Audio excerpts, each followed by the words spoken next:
क्या सच में भाग्य का लिखा मिलता है? एक शिक्षाप्रद कहानी। एक जंगल के दोनों ओर अलग अलग राजाओं का राज्य था। उसी जंगल में एक महात्मा रहते थे।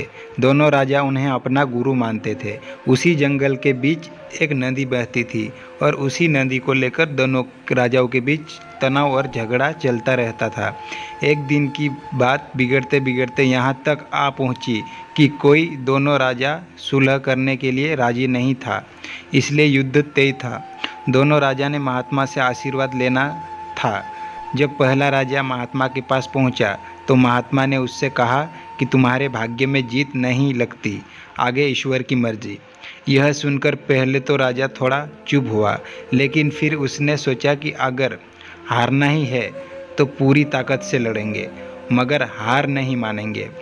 अगर हार भी गए तो हार को दूसरे लोगों के लिए उदाहरण बना देंगे। दूसरा राजा भी आशीर्वाद लेने महात्मा के पास गया। महात्मा ने कहा, भाग्य तो तेरे पक्ष में लगता है। राजा तो ये सुनकर खुशी से भर गया। जब वापस लौटा तो निश्चित हुआ कि जैसे उसने युद्ध ही जीत लिया हो। धीरे धीरे रात और दिन बीते और फिर युद्ध का दिन आ गया। दोनों राजाओं की सेना युद्ध के मैदान में जमा हो गई और लड़ना शुरू कर दिया। एक दिन की तरह सेना यह सोचकर लड़ रही थी कि चाहे किस्मत में हार लिखी हो, परंतु हम हार नहीं मानेंगे। वहीं दूसरी तरफ की सेना ये सोचकर लड़ रही थी, जीतना तो हमें ही है, तो फिर डरना कैसा। लड़ते लड़ते राजा के घोड़े के पैर की नाल निकल गई और घोड़ा लड़खड़ाने लगा। लेकिन राजा ने ध्यान नहीं दिया और यह सोचा कि जब जीत किस्मत में ही है तो किस बात की चिंता। परंतु कुछ ही देर बाद घोड़ा लड़खड़ाकर गिर गया और राजा दुश्मन के हाथों पड़ गया और उसकी हार हो गई। युद्ध के बाद महात्मा भी वहां पर आ गए। दोनों ही राजाओं को ये जानने की उत्सुकता होने लगी कि आखिर किस्मत का लिखा बदल कैसे गया। राजाओं ने महात्मा से पूछा और महात्मा मुस्कुराकर बोले कि किस्मत का लिखा नहीं बदला, किस्मत अपनी जगह बिल्कुल ठीक है।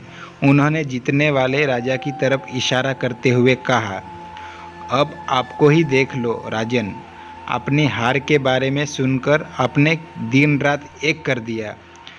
सब कुछ भूलकर ज़बरदस्त तैयारी की, खुद हर बात का ख्याल रखा, जबकि पहले आपकी योजना सेनापति के दम पर युद्ध लड़ने की थी।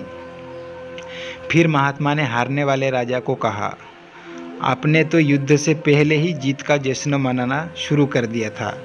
आपने तो अपने घोड़े की नाल तक का ख्याल नहीं रहा, तो फिर इतनी बड़ी सेना को कैसे संभाल पाते। हुआ वही जो किस्मत में लिखा था। भाग्य नहीं बदला, पर जिनके भाग्य में जो लिखा था उन्होंने खुद ही अपना भाग्य बदल लिया। फिर बेचारा भाग्य भी क्या करता। तो दोस्तों, आप लोगों को ये कहानी कैसी लगी कमेंट करके ज़रूर बताइए, और अच्छी लगी तो वीडियो को लाइक एंड चैनल को सब्सक्राइब जरूर कर ले। मिलते हैं नेक्स्ट वीडियो में, तब तक के लिए जय हिंद।